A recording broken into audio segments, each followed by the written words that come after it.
Good afternoon. It's the Unprofessor. Mike Clevin, Skookum1, Big Skookum, variously on the internet. Also, Tamanas Man is my slash YouTube name. You'll find me on Reverb Nation and other places. I'm a musician, but I'm also a student of everything my whole life. It gets hard because you absorb everything you learn. So this is why I'm the Unprofessor, because I never was able to bother finishing a degree because of the difficulty of having a round mind in a university full of square boxes. Basically, that's the short version of it. I'm not complaining. I've learned very much, and I appreciate all the knowledge that I've acquired. I am a rational man. People say I ramble. Well, you have to ramble because the web is very complex of all the knowledge that's out there. And there's been some really interesting revelations in the last few years. Of course, everybody's heard of Nicole Beckley Tepe, and gee, how'd that happen? That was like, oh, that was way earlier than anybody ever thought. Well, now there's other things that are even earlier, like the Hiawatha impact or whatever the Hiawatha object is, which is the thing in the lobby of the Geological Institute in Copenhagen, whatever it's called. And there's other chunks on the floor of the crater in Greenland, but how that caused, what caused that, on the Velikovskian idea that Venus lashed out at Mars on the way by, on her way by from looping past Daddy Jupiter or something like that, and grazed us on the way by. The second time of the three, no, the third time that I know of. I've heard other allegations in the video I was just watching, which I'm going to, I don't know that this is the same kind of thing.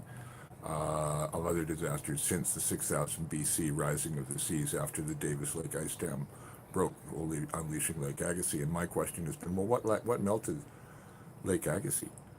And what melted the Fraser Glacier?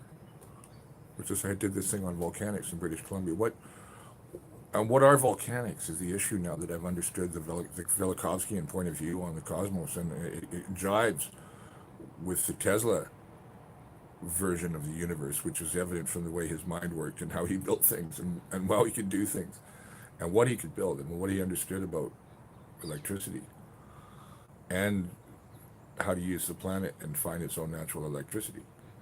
Like we've been looking for geothermal, that's just heat, but Tesla was talking about drawing power directly through the ground and transmitting it through the ground.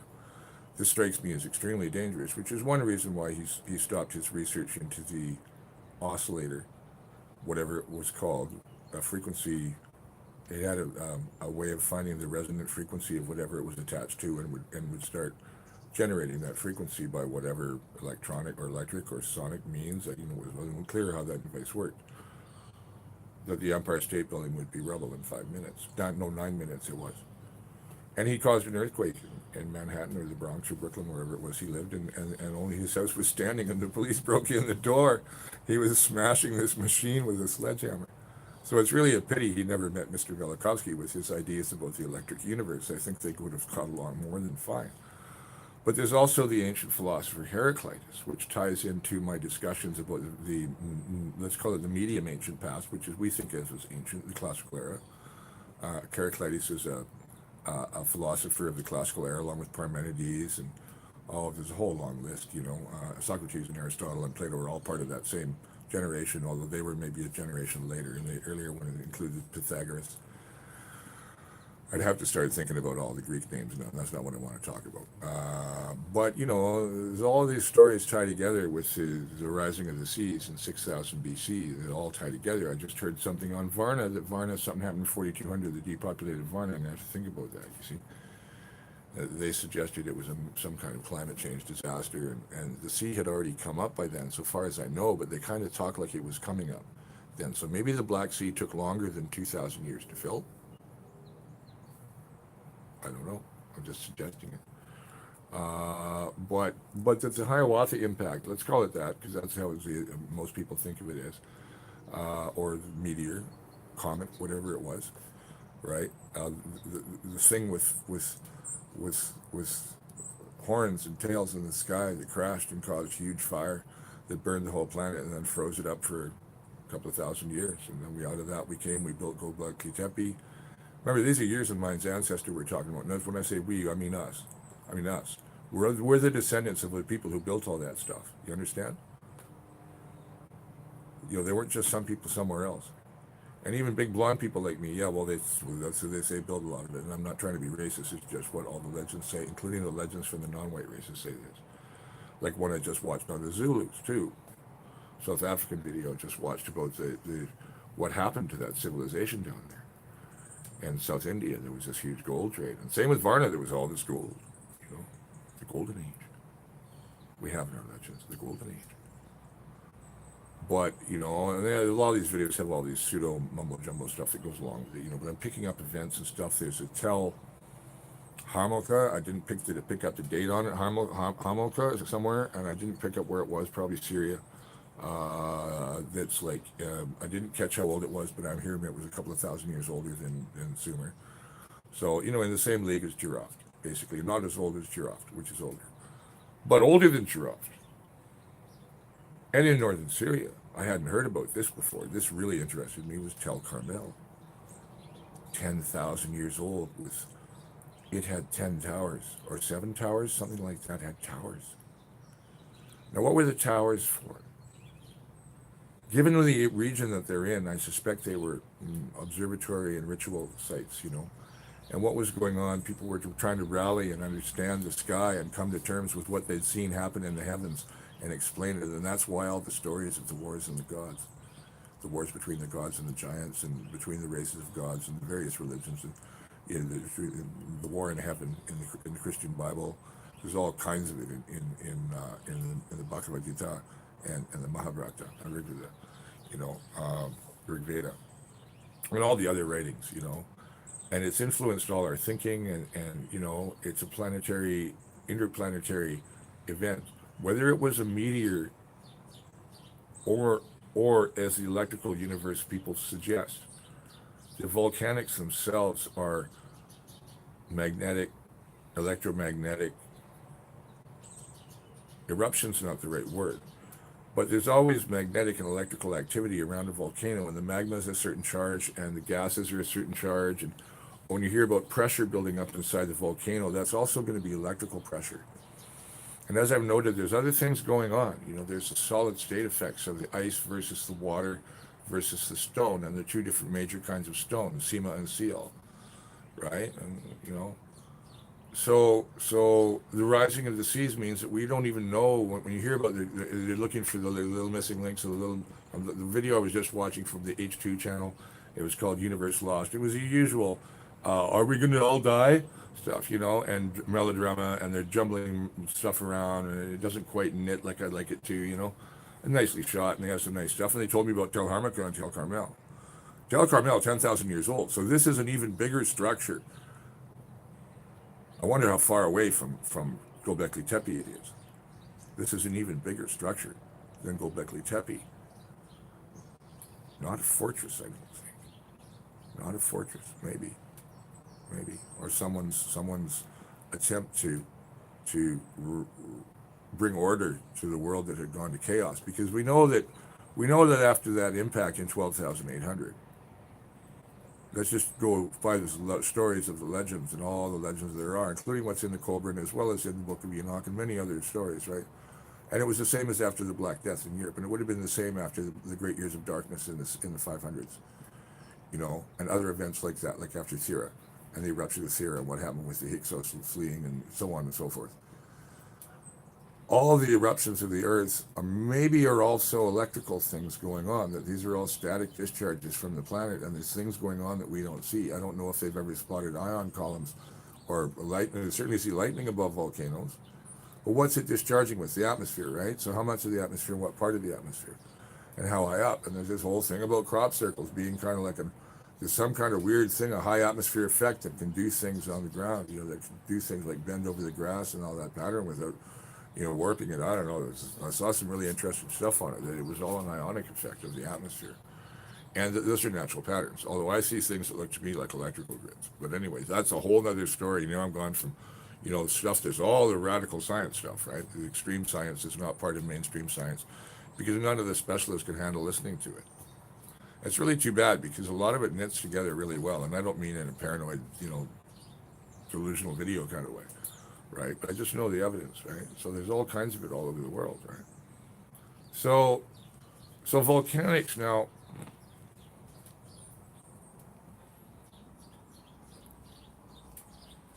It looks to me like it could be that things like because there's all these on Mars and elsewhere, and you see them on the moon, and in the Hiawatha, there are. I would presume in the Chicxulub too. I don't know if anybody's ever found that meteorite, but it's down in the Gulf of Mexico. If it's not, on western Yucatan somewhere. Have a look at it. Where is it from? Is it from here? Is it from here? Is it metallized ore caused by a plasma charge discharged from the planet, or an incoming plasma charge? No, but it sounds like what happened in 12,800 wasn't so much that, because that's like maybe a normal volcano or a super volcano rather. Super volcano is going to definitely have like a static charge on everything, on chemistry, but also the electrical nature of the planet. And because the core is electrical, it's metallic, of course it is. And we're kind of like an insulating layer or something we're lucky to live on. It's this little floating bit of semi-solid scum, except it's not really solid. Solid is just all your illusion of your own senses and your density and relationship to everything around you.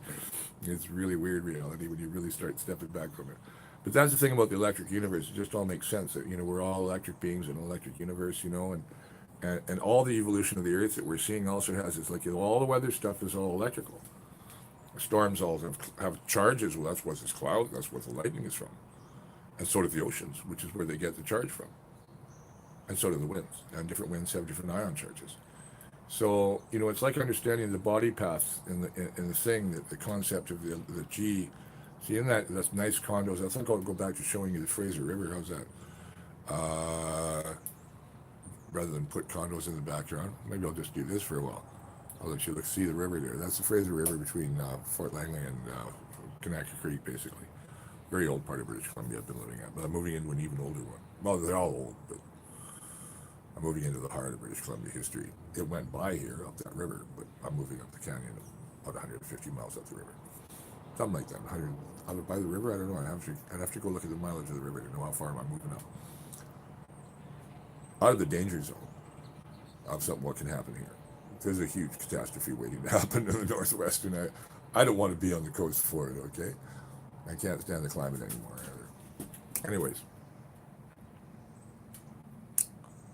we're talking about volcanics being the nature of the planet as an electrical being, as an organism, relating to other planets.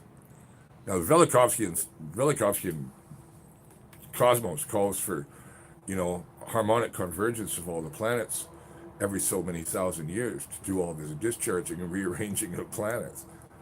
It's pretty extreme, and I've studied astronomy, and I know regular Orthodox astronomy and the gravitational universe of Newton, and also I understand Einstein probably better than most people do. I have a handle on how, if the Philadelphia experiment was real, then I understand why they did it and how it worked. I understand why that story came together if it is fiction, because of what Tesla think, and I understood Einstein, but they knew each other. They worked together. They were working on that project together, so the story goes. There's documentation of that, I guess, or people wouldn't be saying that. But Velikovsky knew Einstein. I gotta wonder, did Velikovsky know Tesla? If somebody knows, nobody's been watching me, that's fine. But if somebody knows, answer me in the comments if you do watch this, because I don't know, right? But with the electric universe theory, it explains a lot of things about the things that are on the planet that we don't understand. Like they haven't explained with the famous meteor crater in Arizona where the meteor is, or where the mark lines are for the explosion that would have happened there. Now it doesn't have a little lump in the bottom like the Hiawatha does, or the various things, the bullseye craters are called. There's this thing in the middle. So is that the meteorite? Is that a little mound blown up when you hit a bunch of things? You put some dirt up and make a gopher hole, comes back up, and you put a shovel in it, maybe. But what else? What else is there? Because where there's magnetite there, presume it came down from orbit. And yeah, there was in the stories, the great legends, it was coming down out of the sky, and it came from Mars in the legends. And then Mars was hit somehow by Venus by her tail, kind of. Why don't we start approaching the ancient legends as the actual literal, and really compare? Notice that they're all very similar and they contain the same material. Right? There's mutual corroboration between all the legends, and it's often explained in mythography and philology. and people like Levi Strauss and Boaz and these, the whole idea anthropology was that language and myth were part of each other, and that there were these common lexemes of myth all over the world. Levi Strauss is big on this, and Barbeau and stuff. I don't know anthropology, I'm not a field I've read a lot, but I've read enough to know what's going on in that field or what they think. That's the thing about my thing. I know how each field thinks. I can see how each field thinks as I've talked to them and read their materials, which is why I know so many fields without knowing them in depth, but understanding how they all interconnect and what they all don't see. Right? And in this case, what they don't see is all the evidence in the rest of the field, that there's actual non-material evidence that all the ancient myths are true. I'm not talking about the teachings. That's all political bullshit and spirituality that's grown up since. I'm talking about the events described in them are all true. Somewhere, somehow. So when the Celts talk about coming from the land of the four cities, the Milesians, the Tuatha De Danann, who traveled across from the Balkans by reputation from about 6,000 BC or 4,000 BC. Now, when was that? Right after this great catastrophe. And they left a place called the land of the four cities. And there's Tel Harmaka. Or what was that the one? Was that the one with the big ziggurat in the middle too? And it was a kilometer on each side. It was a city. And thousands of years older than Sumer or Egypt. So I'm still watching all the videos that just treat Egypt and Sumer, they use them as reference points. No, we're past that, and folks, no. Egypt and Sumer are recent now. They're like contemporary, almost like the classical world is almost contemporary compared to what we're talking about 10,000 years ago, 12,800 years ago, 6,000 years ago, 8,500 for giraffes. I don't know. I was Varna. Didn't have what the Romanian documentaries have on trace have said how old it was. They had Varna for a 4,200 death by thing. It all got abandoned by climate change, they say. And could climate change cause famine? Well, of course it could, sillies. The silly questions these narrations ask, and their dramatizations of all this stuff with the dramatic music and, will we survive? Will there ever be a trace of us left? No, of course not. Whoever said there would be? Wake up, people. You think humanity is going to last for eternity? I don't care if it happens next week or 1,000 years from now, but no way. Nothing is forever, especially not us, the way we behave. The thing is that we know a lot and we've learned a lot. We have a chance some of us, to make it through what's coming. I won't. But, I might be able to point a path to certain other people who might be able to. I'll put it that side. There we go. I'll turn myself a little bit. So, out there to that direction there, you can't see her because even if the clouds weren't there, is Mount Baker, because she's around the bend and there's be trees in the way, and there's an upland between here, which is the Mount Lehman upland and past Glen Valley. So Mount Baker is hidden from where I lived. If I lived at the top of the hill and had a window facing this way, I'd see her. So she's in the United States. She's one of the Cascade volcanoes. So she's 60 miles from Vancouver. About 30 miles from where I lived in Mission. No, 40 from where I lived in Mission. Maybe 30 from Mission. Very close to Bellingham. Excuse me. The Nooksack River comes down this side, and the Baker River comes on the back end of the Skagit. The Baker River flows into the Skagit and comes out at the next county down. Mount Vernon, Burlington, Anacortes, that area. This is an active area, and the Cascade chain is famous in the United States. All Americans know about the Cascade volcanoes. They don't know about Baker so much, but they all heard about Rainier, and they all, of course, know about St. Helens. And Shasta's legendary, and Crater Lake, and Hood, because it dominates Portland, as did St. Helens until she blew her stack. And St. Adams, too, you can see from there. And there's other big mountains in the Cascades. Glacier Peak you can see from here if you know what you're looking at. And then the other Cascades are heavily glaciated, carved things, and then I've seen the horns of the northern Canadian Cascades between the Coquihalla and Hell's Gate. They're quite amazing to look at. Look up the Anderson River Group on YouTube. They're quite amazing to look at. And their view of the Lillooet Ranges is one lone kind of flat peak that's the southern Lillooet Ranges, and then the northern Lillooet Ranges are heavy country, and the ranges past that into the rest of the Pacific Ranges, they're heavy country.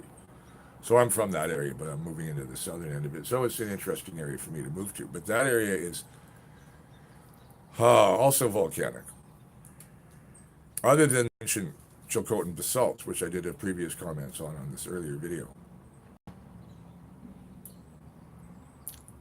And there's ash all over the interior.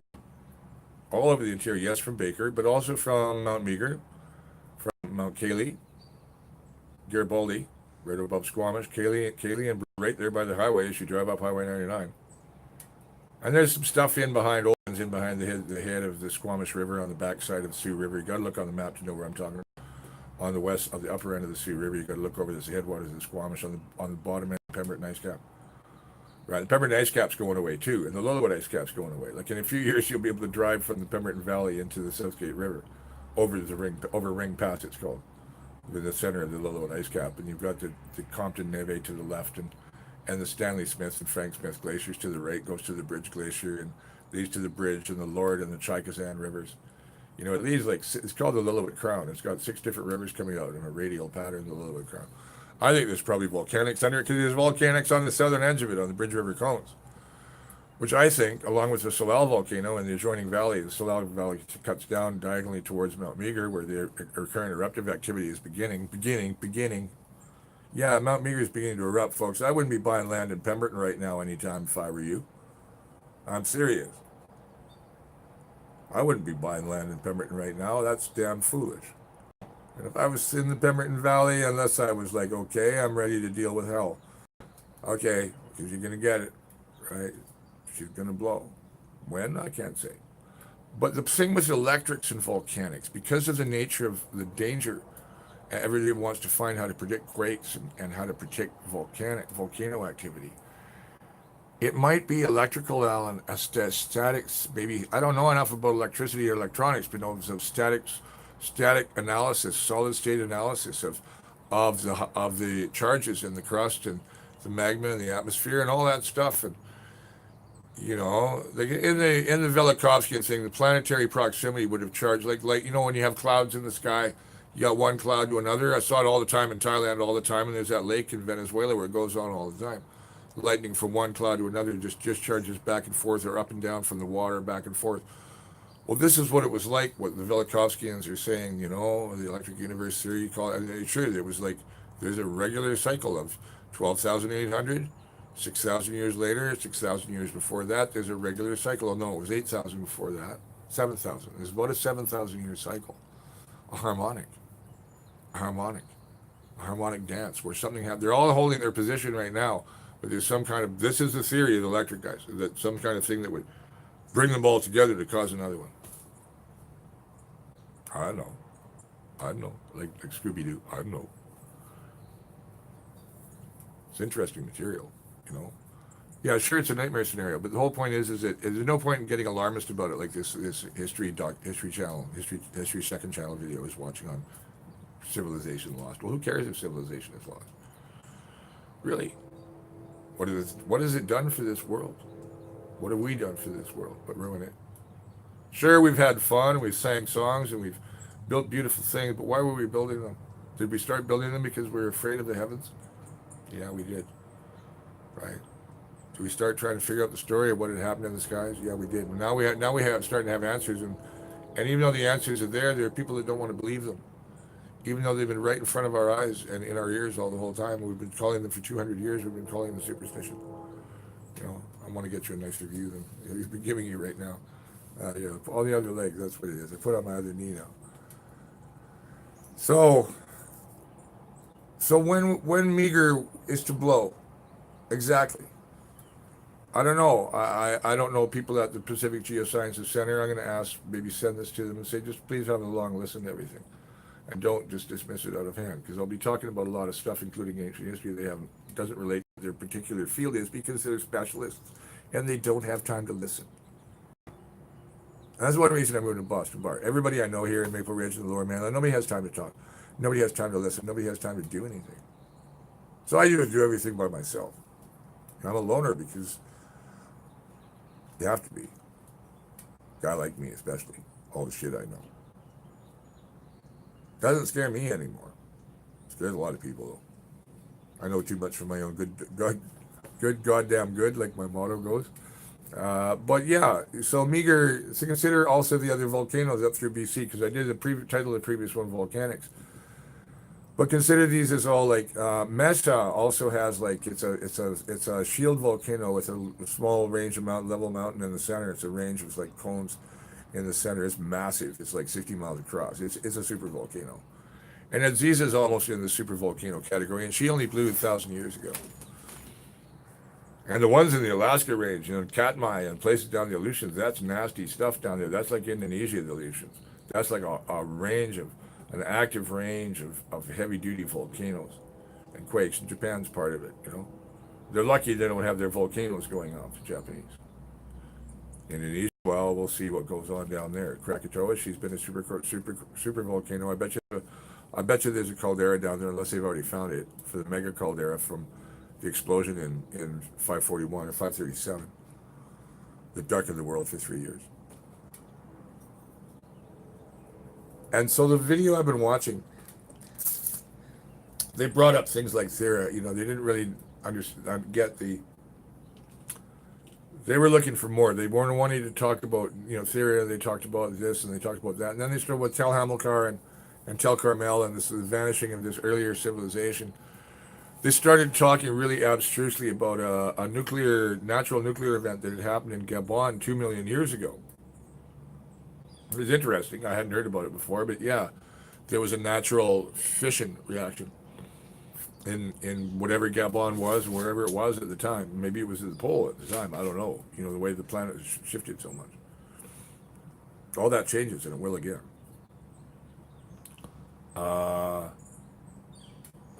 But they were saying, well, some scientists, which scientists say that there was a nuclear explosion that wiped out these? Well, show me the isotopes, bitches. Jesus, the shit that comes out of these junk videos, okay? This is a heavily produced commercial video for like a commercial cable channel. This is popular television I was watching, and it kind of makes me, got some good information in it, but I really wish they wouldn't put that spin on it and the melodrama. The melodrama doesn't help anybody. Will our civilization survive? Well, I'll tell you what, it will if you stop driving what you're driving, and you stop voting for politicians that support oil and gas. I wanted to talk about Mr. Trudeau today, but I'll do that on a separate video because it's entirely different subject matter. Although it involves the same terrain, because the country around where the blockade that was just busted by the illegal military and paramilitary action of the Canadian government against the sovereign Wet'suwet'en nation, which is the great lie that is Canada, the great dark secret, is happening near the series, the Aminichetla volcanoes, group of volcanoes there. I can't remember all their names. And up just north of that, you get into the Spatsizi, which is all lava plateaus, and of course the beautiful and majestic Mount Aziza area, and the intense mountains between the arms of the Stikine and the Iskut, which is the south arm of the massive Stikine River. Although BC's other great river, other than the Fraser and the Columbia and the Skeena, and the Nass kind of too, but the Skeena because of the size of its basin, and the Finley, Mackenzie, So they all converge. There's an area called the Sacred Headwaters, and it's also volcanic. It's one reason also that the oil and gas companies are in there. And it's strategic to Alaska, even though there's no way to supply them across the boundary range yet. I don't know. Could we build a tunnel through the boundary range? But who'd want to? Well, the Americans would want to. But they'd only do it if they own both sides of the range. That's the painful truth of northwestern British Columbia. But, northwestern British Columbia is run directly from Victoria by a cabinet minister, natural resources, I guess, because it's not a regional district. Anyway, back to the volcanics up there. So I have there's lots of electrical knowledge in BC because of our hydroelectric background. And just today, the fellow who helped me get up to Boston Bar last week, I'm talking to him, and he's worked for hydro with my dad. And all these guys know electricity, and they all know electrical theory. So I'm going to start spinning this stuff by these guys. I don't know anybody in the physics departments, but physics departments would not want to listen to this. The geography departments might want to. Because it relates to human culture in a big way, especially around here, because we don't know the proto-history of where the ice was, like during the ice cap, how much of the Fraser was ice free? Where did the Fraser lobe end?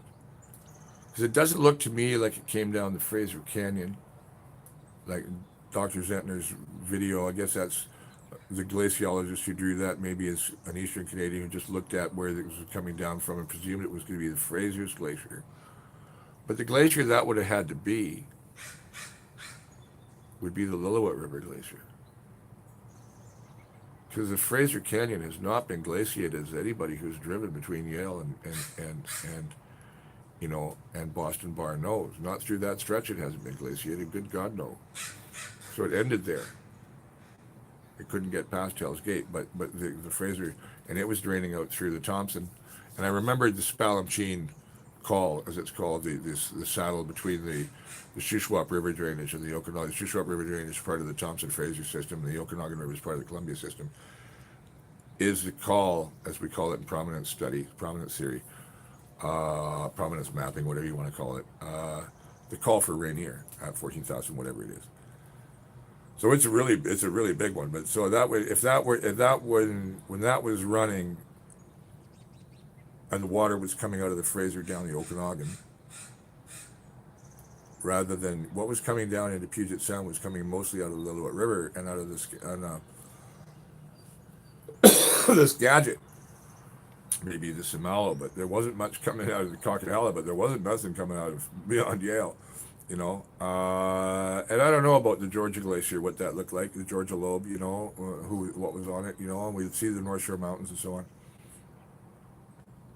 But, Lillooet was somehow, it's got these different, between all the fracturing of the land, has all these different lake levels, lake levels. So there's been all this series of terracing. But mixed in with that lava activity, and a lot of those terracings are going to have traces of volcanic activity, because there's all kinds of volcanoes, like the ones I listed. Well, I didn't list the ones north of Meager and Bridge. I did it in my previous video. Tsiitsula, Downton, Ilgachiz, Mount Vic, the Itcha Mountain and Ilgachiz Range, and Nazca. And then again, you get up into the Nechako country, up where this is happening, or the Nechako Bulkley country. This is like where the confrontation with the government is happening over their own right to own their own land.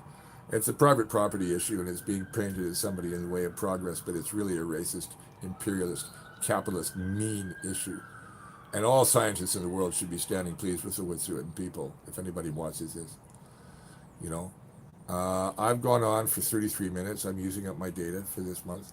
I wanted to see if this is not any jerkier. But the next one I'm probably going to do on data on my Wi-Fi, just to not use up my data.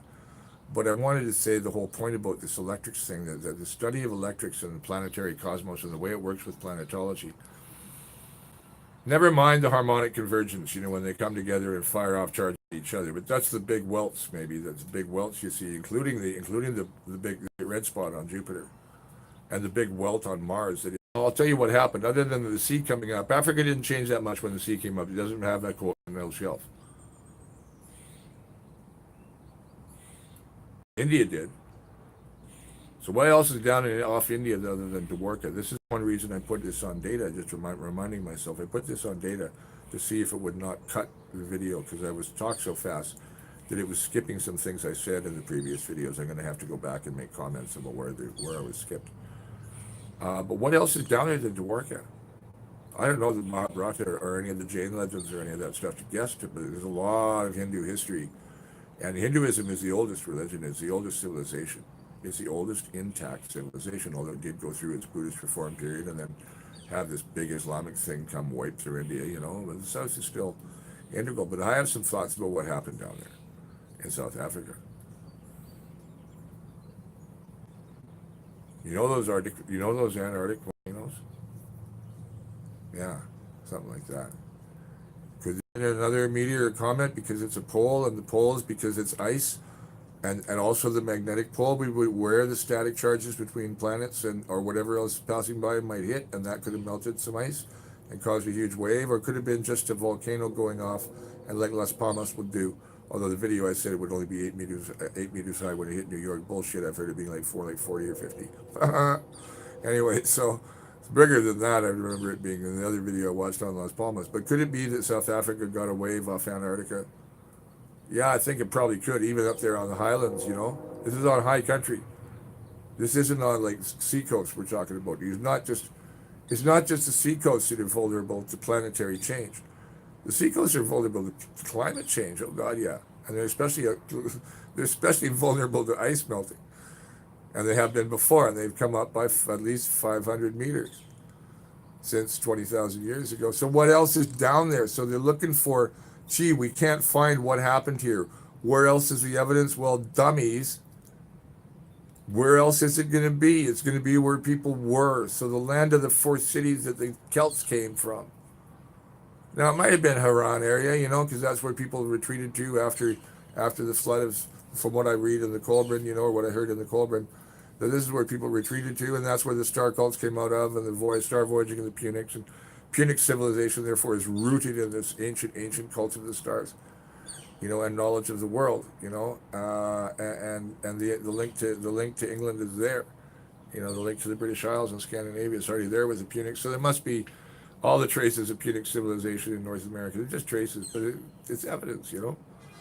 And Carthaginian contact is things that Father Crespi had, as I commented, that seemed to be Syriac, you know, that were Syrio-Carthaginian, uh, quasi Roman Hellenistic kind of things, and they weren't fakes. They were kind of natural, organic kind of things that looked to me like really, well, doesn't that look interesting? And I've seen things from giraffes that looks like even more compelling than anything I've ever seen out of Sumer, and it's 3,000 years older than Sumer.